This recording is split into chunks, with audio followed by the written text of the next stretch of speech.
إنا لننصر رسلنا والذين آمنوا في الحياة الدنيا ويوم يقوم الأشهاد يوم لا ينفع الظالمين معذرتهم ولهم اللعنة ولهم سوء الدار.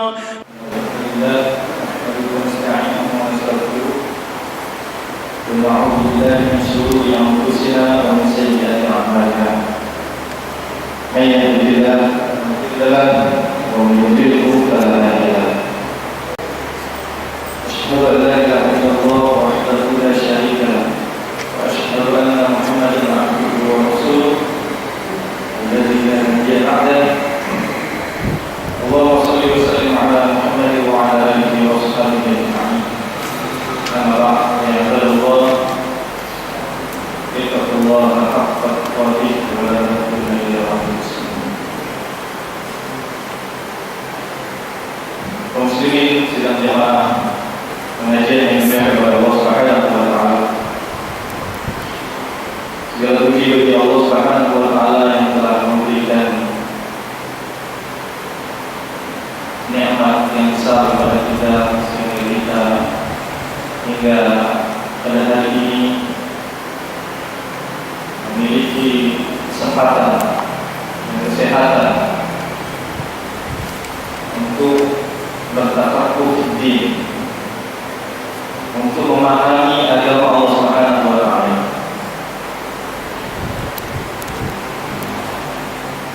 Dan Allah Subhanahu wa taala memberikan kebaikan yang besar kepada mereka yang berusaha memahami agama. Nabi SAW bersabda bahwa jika Allah Subhanahu wa taala menghendaki kebaikan, difaqihu fiddin, Allah Subhanahu wa taala akan memberikan kepahaman kepada dirinya terhadap agamanya ini. Karena muslimin yang dimuliakan oleh Allah Subhanahu wa taala, wa man yuridillahu bihi khairan yufaqihu fiddin. Siapa yang Allah kehendaki dia untuk mendapat kebaikan, Allah akan berikan dia kepahaman terhadap agamanya. Karenanya merupakan salah satu jalan untuk meraih kebaikan-kebaikan dalam kehidupan dunia ini, yakni dengan belajar agama, sebagaimana yang sekarang kita sedang lakukan. Alhamdulillah Allah berikan kesehatan kepada kita. Yang banyak orang melalaikan nikmat sehat ini. Nabi SAW bersabda, "Ni'matani maqbulun fihi ma katsirun minan nas." Ada dua nikmat yang banyak sekali diabaikan oleh manusia, yakni as-sihhatu wal farah, nikmat sehat dan nikmat waktu luang. Banyak orang yang punya keluar waktu bagi mereka tidak mampu memanfaatkan keluar waktu tersebut untuk hal-hal yang bermanfaat dan berguna bagi agamanya. Kaum muslimin yang dimuliakan oleh Allah Subhanahu wa taala, bagi yang baru saja mengikuti kajian ini, saya informasikan atau kita informasikan bahwa kajian yang akan kita ikuti adalah kajian fikih. Kajian fikih dengan mengambil kitab Matan Al-Takrib atau Matan Al-Bayan Al-Takrib yang dikarang oleh Al-Fadil Abu Suja Asy-Syadzili rahimahullah. muslimin yang oleh Allah Subhanahu wa taala. Pada pembahasan yang lalu kita sudah sebutkan pada baik tentang pembagian air.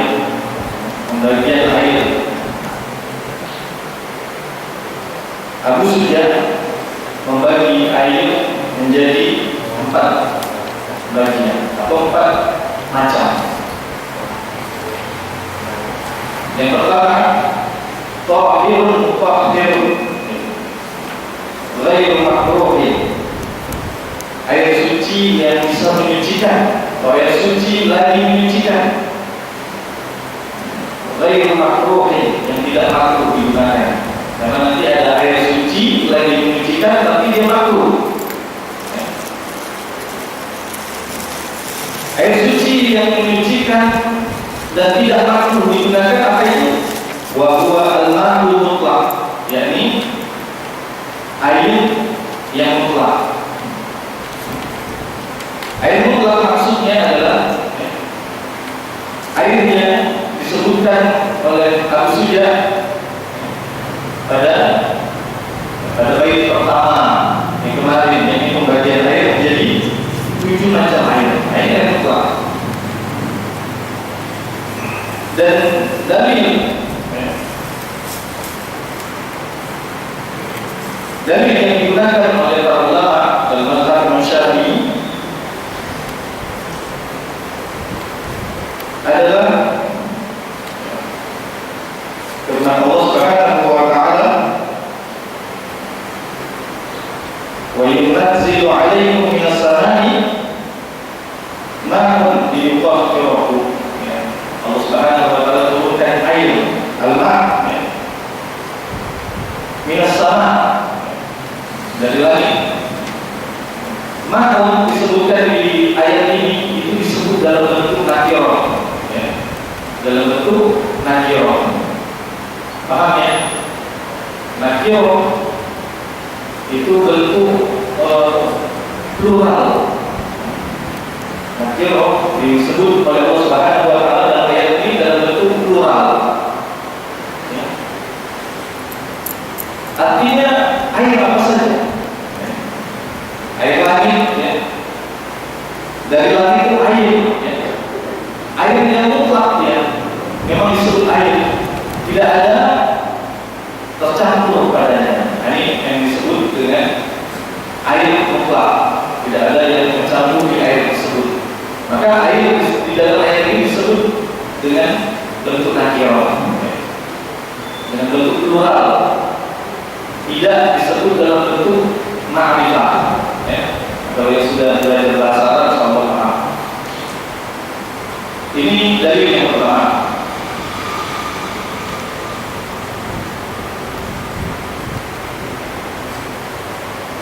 Kemudian ada juga dalil dalam yang disebutkan di dalam kitab Sahih Al-Bukhari, al-ma'u tahurun la yunajjisuhu syai'un, bahwa air pada dasarnya itu suci dan tidak bisa membuat najis atau tidak bisa bernajis. Ini air mutlak maksudnya, ya. Air mutlak, air yang kalau kita tanya sama orang pasti disebut dengan air, ya.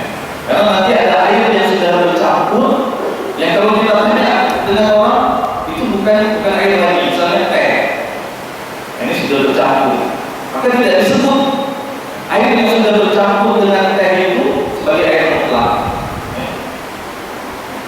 Kalau percampurannya itu lebih dominan tehnya ketimbang airnya, ya. Baik, ini jenis yang pertama, ya. Tahirun mutahhirun ghairu makruh, ya.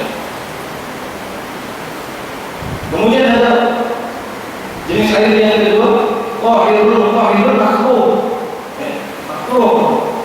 Ada air yang suci, ya, lagi menyucikan, tetapi makruh digunakan, ya. Wa huwa al-ma'u al-musammas, ya, yakni air yang musammas. Muslimin yang dilihat oleh Allah Subhanahu wa Ta'ala, kenapa air musammas ini dimakruhkan? Ya, dikarenakan ulama-ulama dalam mazhab Imam Syafi'i mengambil sebuah hadis tentang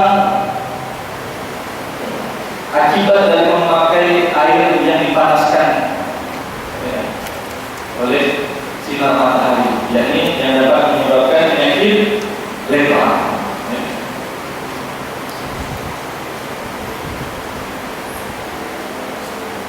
Karena itu, karena ada sebab yang dapat menyebabkan pengguna air musammas ini terkena penyakit, maka para ulama Syafi'i menghukumi menggunakan air yang dipanaskan oleh matahari, ya, itu sebagai makruh. Air tersebut hukumnya makruh, gitu. Tetapi muslimin yang Allah Subhanahu wa Ta'ala, hadis yang disebutkan tentang makruhnya atau akibat menggunakan air musammas ini ternyata berkualitas dhaif, bagaimana disebutkan oleh Ibnu Qayyim dalam kitab beliau,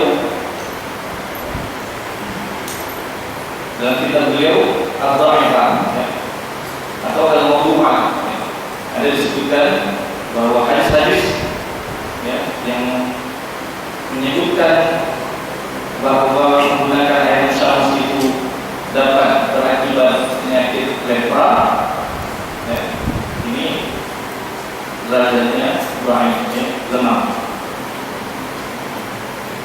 Jadi inilah sebab kenapa dalam mazhab Imam Syafi'i menggunakan air yang dipanaskan oleh matahari itu dihukumi makruh, ya, karena terdapat akibat yang dapat mengenai si pengguna air, maka dihukumi makruh.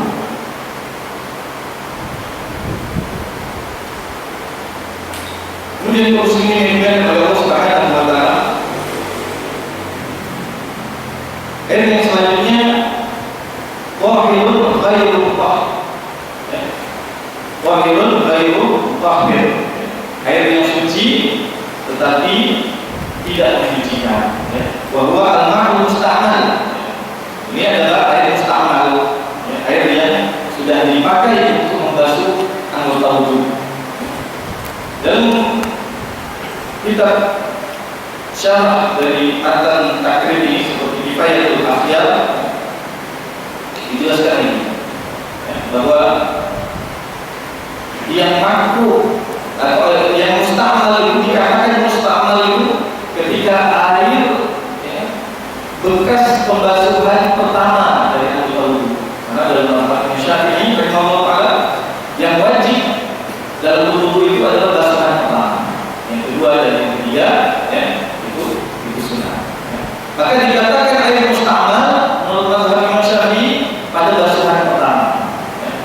Kalau air basuhan pertama itu ditampung, maka ini menjadi musta'mal. Jadi musta'mal. Tetapi muslimin yang dimuliakan oleh Allah Subhanahu wa Ta'ala, bagaimana telah lalu kita jelaskan bahwa terjadi perselisihan ulama tentang hukum air musta'mal ini. Apakah hukumnya itu seperti yang dikatakan oleh Abu Sujah, tahirun ghairu mutahhir, suci tapi tidak menyucikan, atau dia tahirun mutahhir, suci lagi menyucikan. Ini terjadi perselisihan ulama. Adapun yang mengatakan bahwa air yang musta'mal itu tahirun ghairu mutahhir, suci tapi tidak menyucikan, dasarnya apa? Dasarnya hadis Nabi SAW yang diriwayatkan oleh Imam Muslim, an Abi Hurairah radhiyallahu ta'ala anhu, anna Nabi sallallahu alaihi wasallam qala la yaghtasil ahadukum fil ma'i dari wa huwa junub. Janganlah seseorang di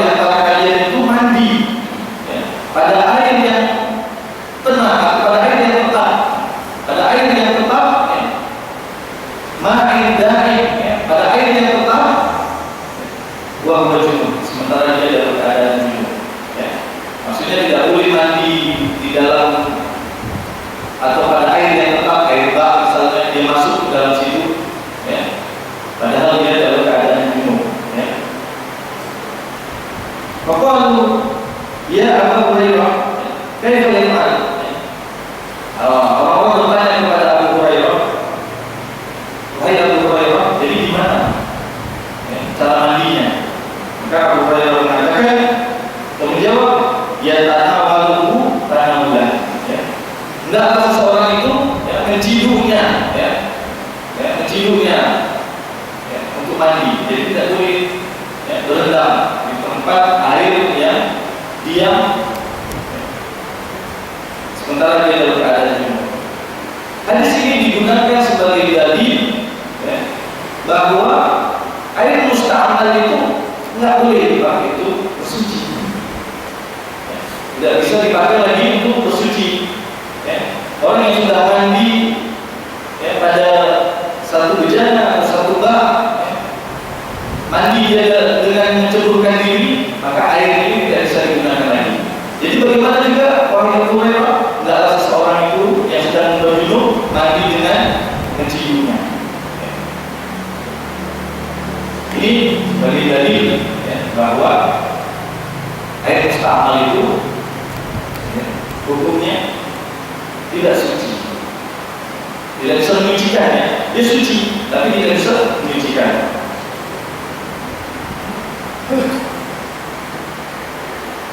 Baik, tetapi kaum muslimin yang dimuliakan oleh Allah Subhanahu wa taala, hadis yang lain yang dibawakan oleh orang-orang yang berpendapat bahwa air musta'mal tetap bisa menyucikan. Di antaranya hadis Nabi SAW,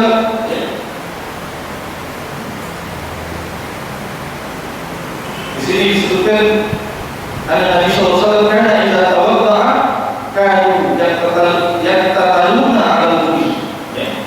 Beliau ketika berwudu itu yaqtataluna 'ala al-wudu. Beliau itu menyambung terus wudunya, maksudnya tangannya terus masuk ke dalam dalam bejana,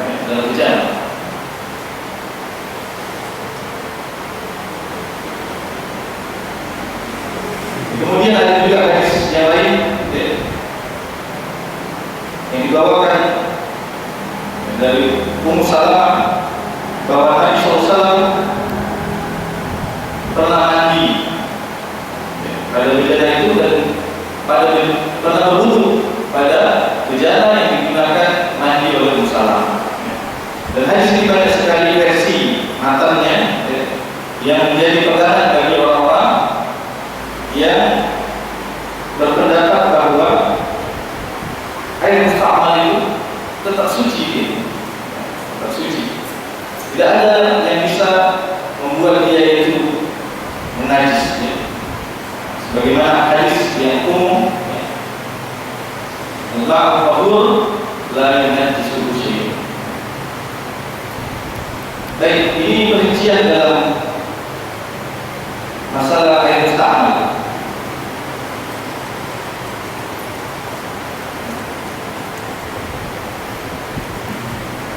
Kemudian jenis air yang selanjutnya atau air yang suci tapi tidak bisa menyucikan, selain air musta'mal tadi ada al-mutaghayyiru bima qala minat-minat bercampur dengan sesuatu yang larut ke dalamnya dari sesuatu yang suci. Ketika air itu bercampur dengan sesuatu yang suci yang menyebabkan dia dihukumi bukan air mutlak lagi atau hilang kemutlakannya, maka air ini air ini suci tapi tidak menyucikan. Misalnya al-mutaghayyiru bima qala air yang bercampur dengan sesuatu yang mencampuri air tersebut dari barang-barang yang suci. Misalnya seperti yang kita sebutkan tadi, air teh. Ketika dominan tehnya, maka air ini sudah tidak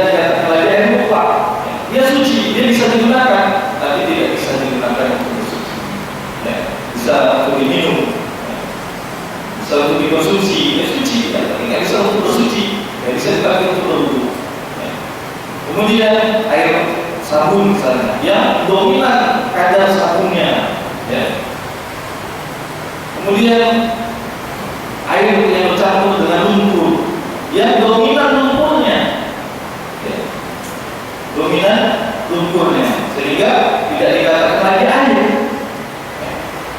Ketika dominan lumpurnya, ini tidak dikatakan air lagi, tidak dikatakan lumpur, atau dominan tanahnya, ya, tidak dikatakan air lagi, tapi dikatakan lumpur. Maka ya, air yang bercampur dengan sesuatu yang suci tersebut, ya, yang menyebabkan dia keluar dari penutlakannya, maka ini dihukumi air suci tapi tidak dimisahkan.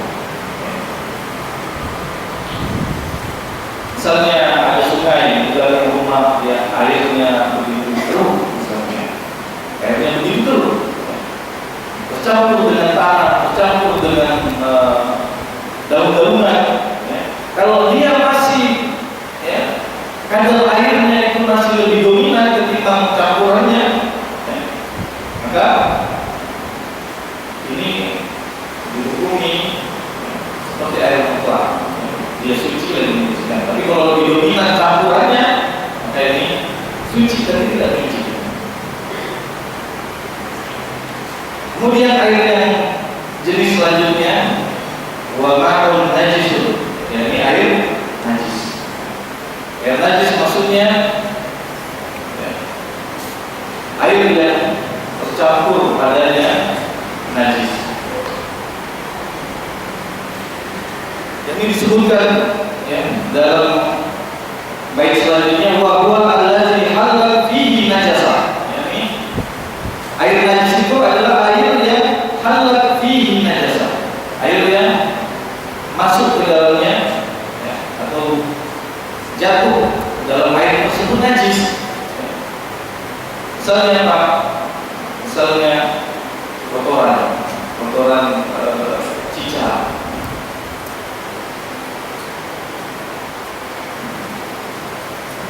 Wa huwa duna qulanain, ya. Kalau air itu, ya, kurang dari 2 bulan. Kalau air itu dalam bahasa Imam Syafi'i, kalau air itu kurang dari 2 bulan terjatuh ke dalamnya kotoran yang najis, ya, maka air ini disebut air najis dan dia tidak bisa digunakan untuk suci.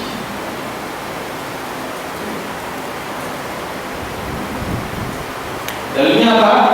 Dalilnya hadis yang diriwayatkan oleh Abu Dawud,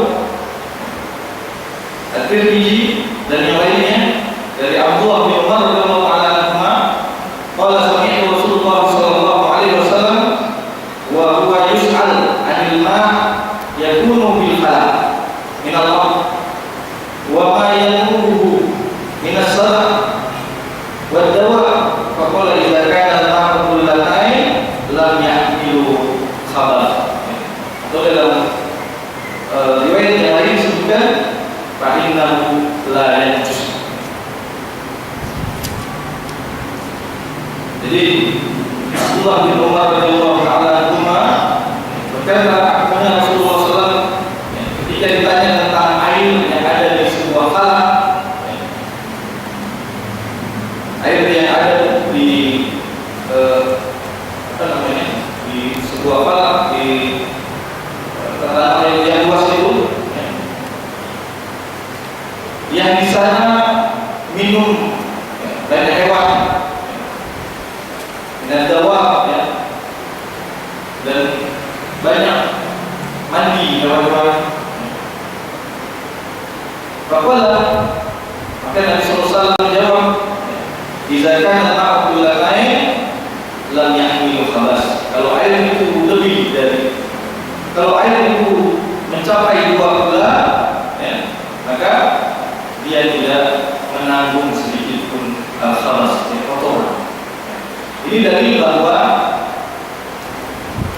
air yang 2 bulan itu, ya, kalau masuk ke dalamnya kotoran, ya, yang najis, ya, maka dia tetap suci. Ini menurut mazhab Imam Syafi'i rahimahullah ta'ala.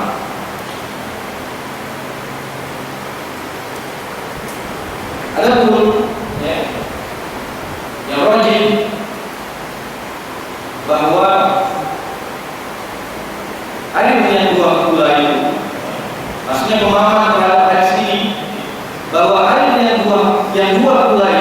pada kebiasaannya kalau masuk kotoran itu dia tidak berubah warnanya, tidak berubah baunya, dan tidak berubah rasanya.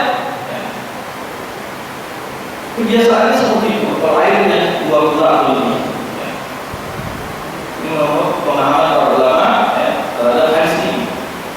Akan tetapi ketika airnya 2 gram itu tercampur barang-barang yang najis berupa kotoran atau bangkai yang menyebabkan dia itu berubah rasanya, berubah warnanya, maka ini dihukumi sebagai air yang najis walaupun 2 gram.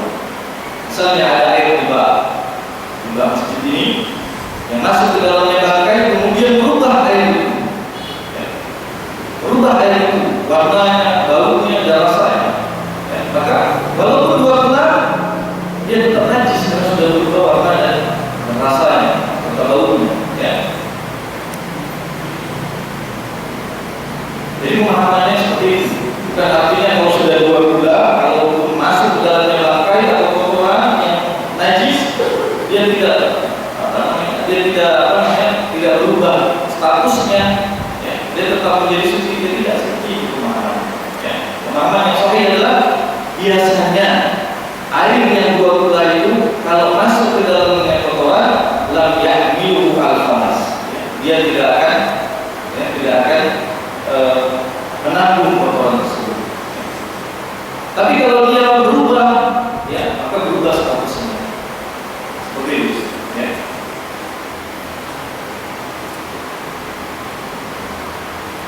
Karena Nabi SAW bersabda dalam sebuah hadis, al-ma'u tahurun la yunajjisuhu syai'un illa ma ghayyara ta'amahu aw rihahu. Bahwa sesungguhnya air itu tetap suci dan tidak bernajis selama dia tidak berubah ta'amahu, rasanya, aw rihahu, atau baunya. Di air itu kalau tidak berubah rasa dan baunya, 2 gula atau kurang dari 2 gula, ini suci, bagi bisa menyucikan. Kemudian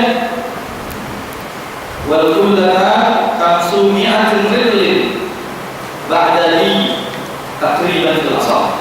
Bahwa ukuran 2 gula itu 500 ridl, ukuran badan fil asal pada pendapat yang paling kuat. Dan kita sudah konversi kemarin, menurut keterangan beberapa ulama bahwa yang dinamakan 2 gula itu ukuran 1 meter kali 1 meter lebar, kemudian kedalamannya 1 meter. Ini ukuran yang minimal untuk standar 2 gula. Karena kaum muslimin yang dimuliakan oleh Allah Subhanahu wa taala, pemahaman tentang air ini penting, sehingga seseorang yang ingin melakukan sholat, dia sholat dengan tenang karena memahami hukum-hukum tentang air. Tetapi sebaliknya orang-orang yang tidak memahami ini terjadi atau bisa menyebabkan was-was dalam diri dia was-was apakah air ini juga suci, sehingga kemudian dia kesulitan untuk beribadah, maka sampai meninggalkannya. Jadi jangan dianggap remeh perkara yang seperti ini. Karena usul fiqh dikatakan la yatimmu wajib illa bi wajib.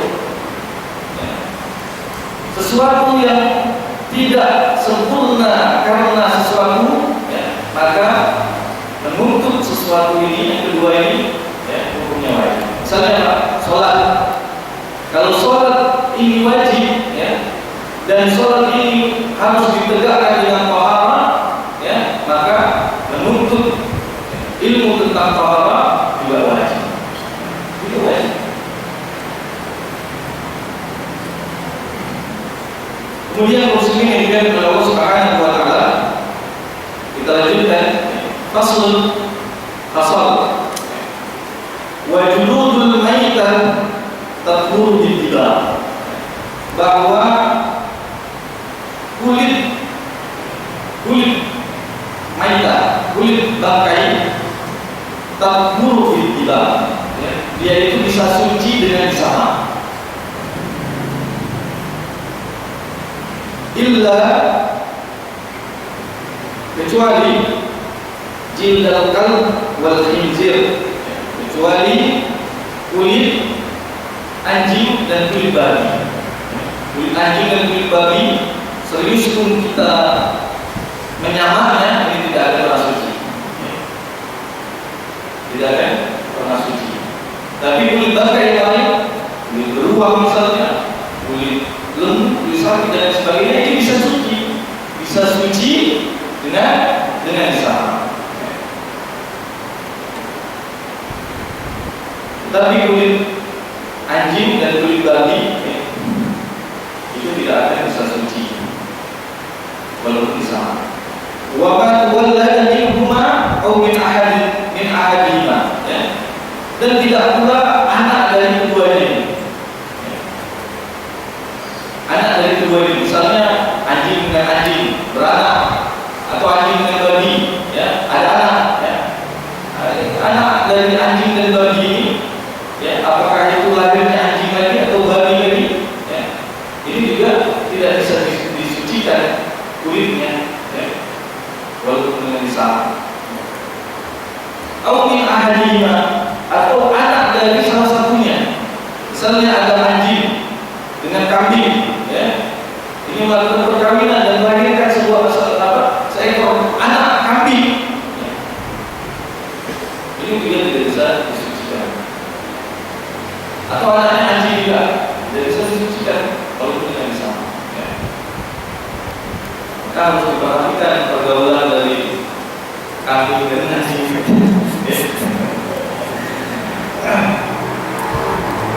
Ya, anak dari dua hewan ini tidak bisa disucikan, atau anak dari salah satu keduanya, ya, tidak bisa disucikan dengan sama. Wa azlul maita wa sya'ruha, akan tetapi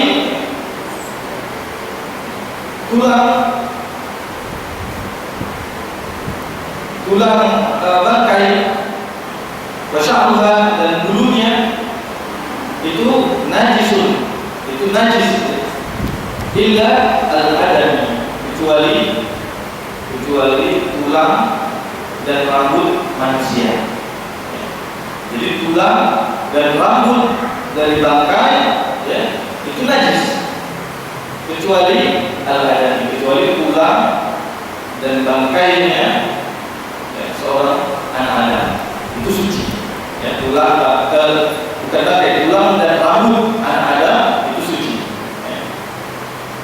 Tulang dan rambut anak Adam itu suci, ya. Apa yang membuat hukumnya berbeda?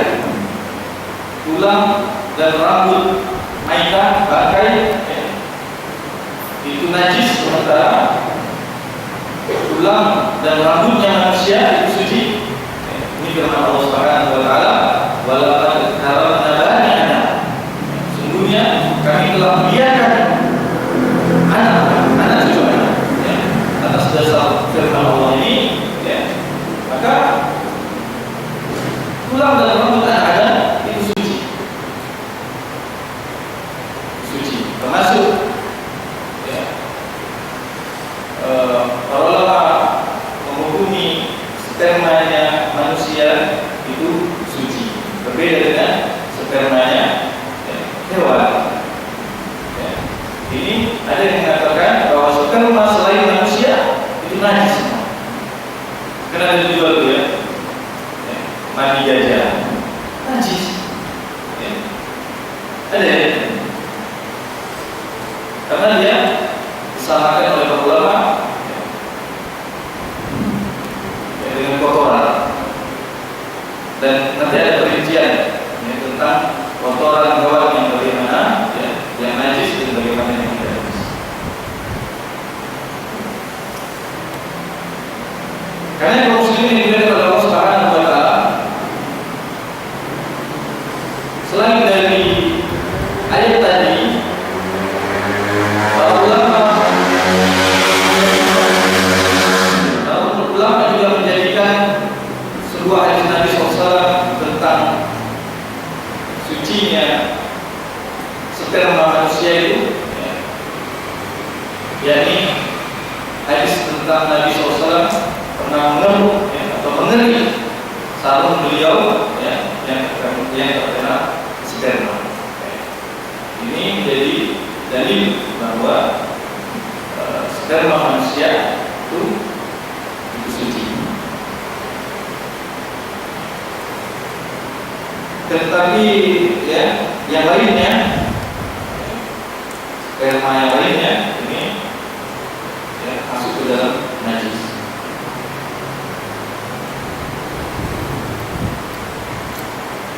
Jadi tulang bangkai dan rambutnya itu merupakan najis.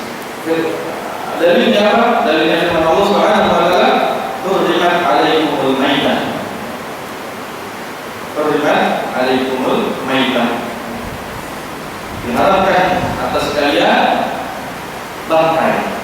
Masuk ke dalam kata bangkai ini itu tulang dan bulu-bulu. Tulang dan bulu-bulu. Dan dirinci lagi mana yang dikatakan bangkai, yakni semua jenis hewan yang mati tanpa disembelih dengan Allah. Ini definisi. Muslimin yang dimuliakan oleh Allah Subhanahu wa taala. Mungkin ada pertanyaan sampai sini. Sebelum kita lanjutkan pada pasal yang selanjutnya.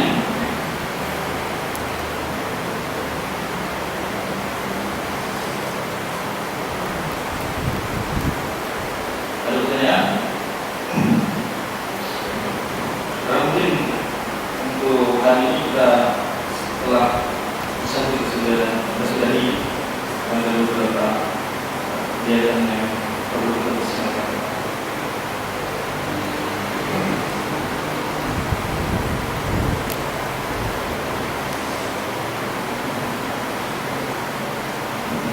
Dan pertanyaan? Baik. Tentang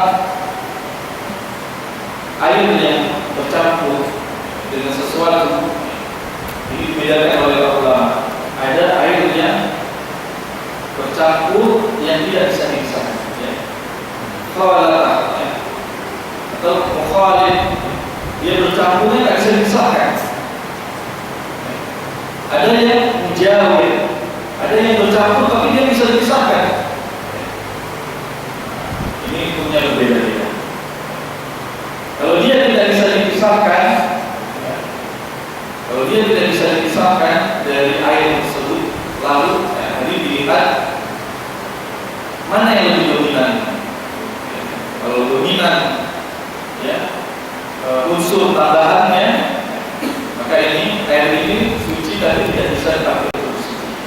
Suci tapi tidak bisa dipakai untuk suci karena dominan unsur tambahannya. Tapi kalau yang dominan airnya, ini kembali kepada hukum air mutlak. Kemudian ada yang mujawir, disebutkan bahwa air yang tercampur tetapi campurannya itu bisa dibuang. Misalnya Pak, dia tercampur dengan lumut, tercampur, walaupun lumutnya ini dominan kemudian bisa dipisahkan, dan menjadi air mutlak kembali, maka air ini suci lagi suci. Jadi ada yang mukhalid, yang larut di dalamnya yang bisa dipisahkan, ada juga yang mujawir, bisa dipisahkan. Misalnya airnya tercampur dengan daun-daunan, kemudian kita buang daun-daunannya, maka dia menjadi air yang suci dan suci.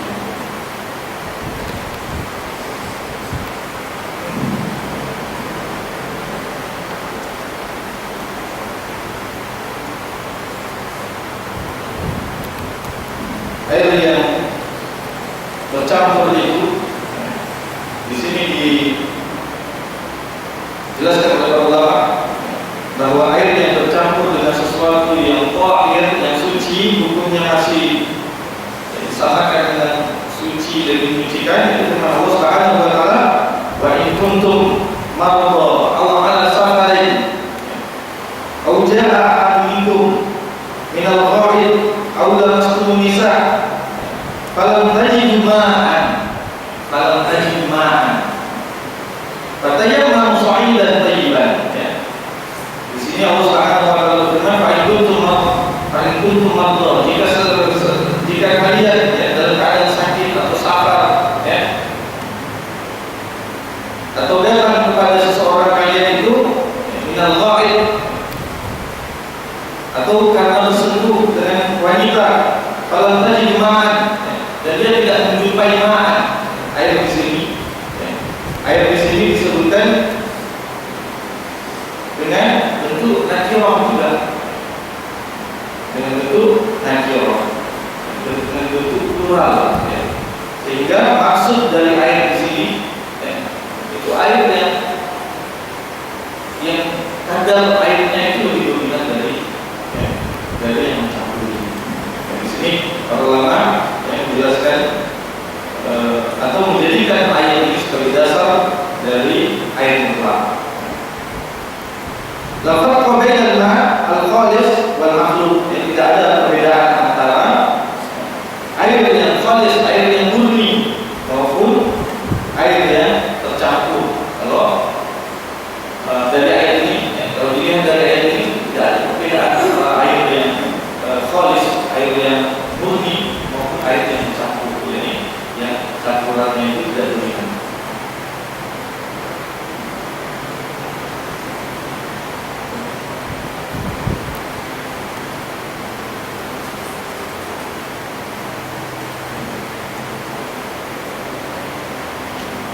Baik.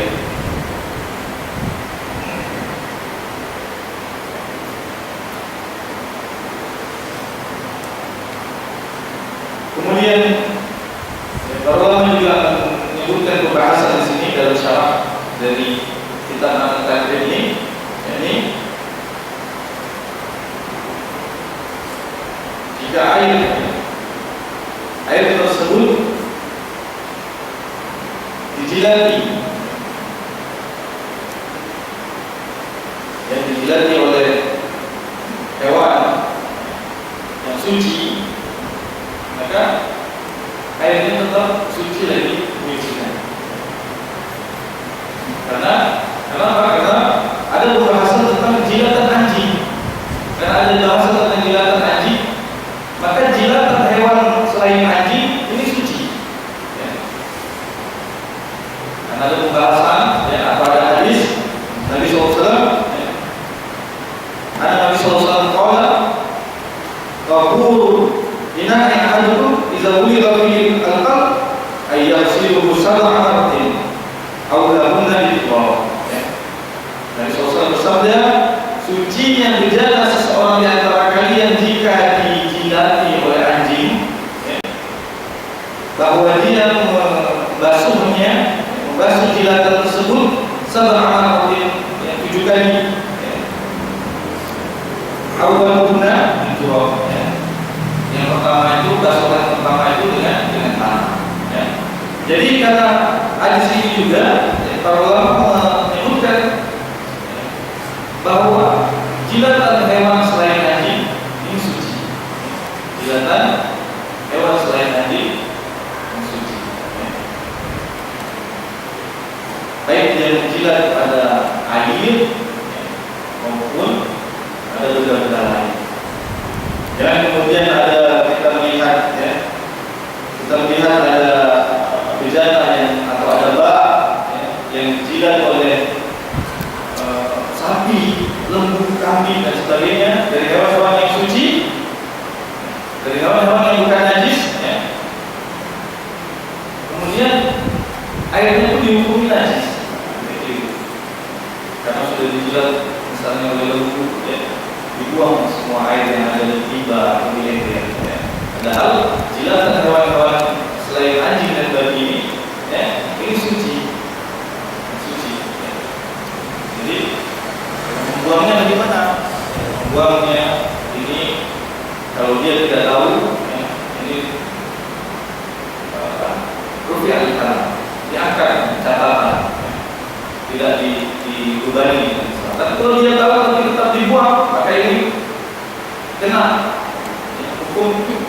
tafsir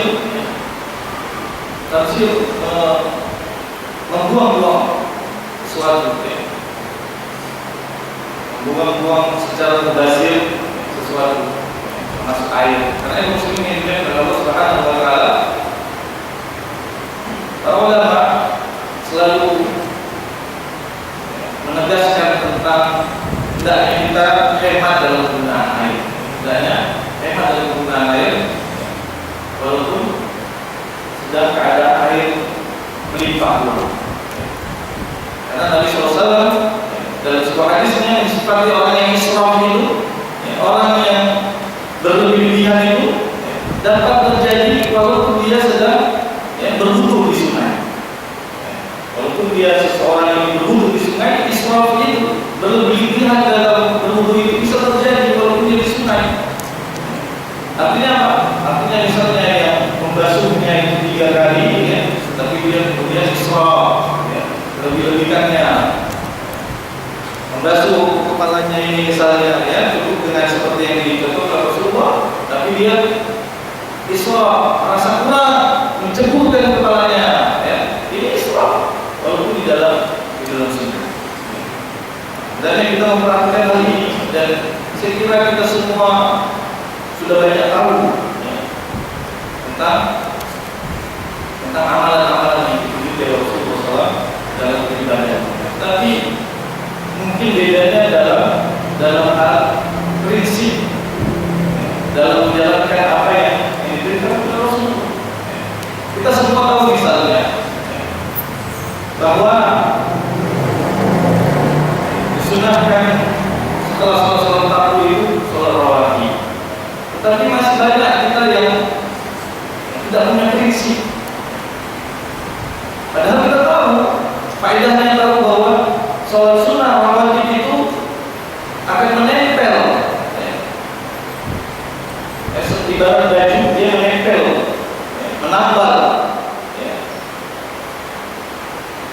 Kekurangan-kekurangan yang ada pada baju kita.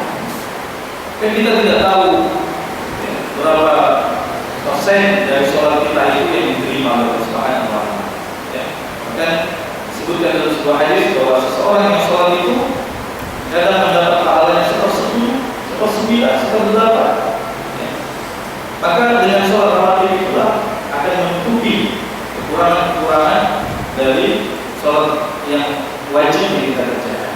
Tetapi banyak orang tidak memiliki komitmen, tidak punya istiqomah dalam amalkan apa yang dia tahu. Itu saja. Dan sebaliknya, dia banyak orang yang tidak istiqomah dalam meninggalkan sesuatu yang dia tahu itu tercela. Kan kita semua mungkin sudah banyak paham, banyak tahu, misalnya tentang tentang hal yang dilarang oleh Rasulullah, tentang tanzil, misalnya makan dengan memisahkan banyak makanan yang membuat mubazir. Kita tahu ini salah, tetapi banyak kita tidak komitmen. Dan kita tahu israf tadi, berlebihan dalam berwudu, dalam minum, dalam makan, tapi banyak kita tidak istiqomah, banyak kita tidak komitmen meninggalkan apa-apa yang dilarang oleh Allah Subhanahu wa Ta'ala. Inilah yang membedakan kita dengan umat-umat terdahulu, dengan para salafus saleh. Orang-orang terdahulu tidak membedakan mana yang wajib, mana yang sunnah. Ketika diperintahkan oleh Allah Subhanahu wa Ta'ala atau datang perintah Nabi SAW, mereka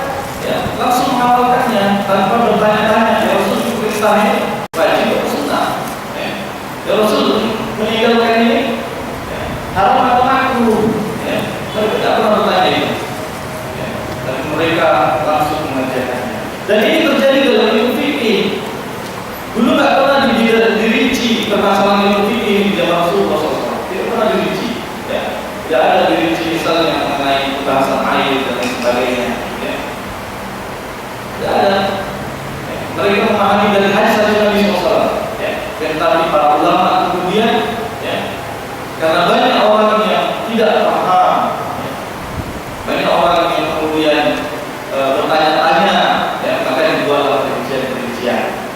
Ya, dulu kan tidak pernah ada di desa kayak gini, air suci dan mencucikan kan. Karena itu kaum muslimin yang dimuliakan Allah Subhanahu wa taala, ya, dalam setiap kajian dan setiap pelajaran, ya, saya mengingatkan diri saya sendiri dan yang lain juga, ya, untuk istiqomah dan berusaha, ya, konsisten melakukan apa yang sudah diketahui, bukan saja amalan-amalan sunnah itu dilakukan dan yang tercela. Ya, ini tinggalkan. Seperti misalnya dalam bergaul, ya, kita sudah tahu, ya, bahwa al-mar'u 'ala dini qalil, bahwa seseorang itu, ya, akan terpengaruh agamanya itu dengan agama temannya. Kita kemudian asal-asalan berteman, ya, tidak lagi memperhatikan manhajnya, pemahamannya, semua temani, sehingga kemudian memasukkan pemahaman-pemahaman, memasukkan sumber-sumber yang kemudian kita tidak mampu lagi dari sumber tersebut. Itu bahaya. Itu fondasi yang harus dibangun, ya, fondasi yang harus dibangun oleh seorang muslim. Ya. Al-mar'u 'ala dini qalil. Ya. Bahwa seseorang itu, ya, sangat tergantung dengan agama teman. Berteman dengan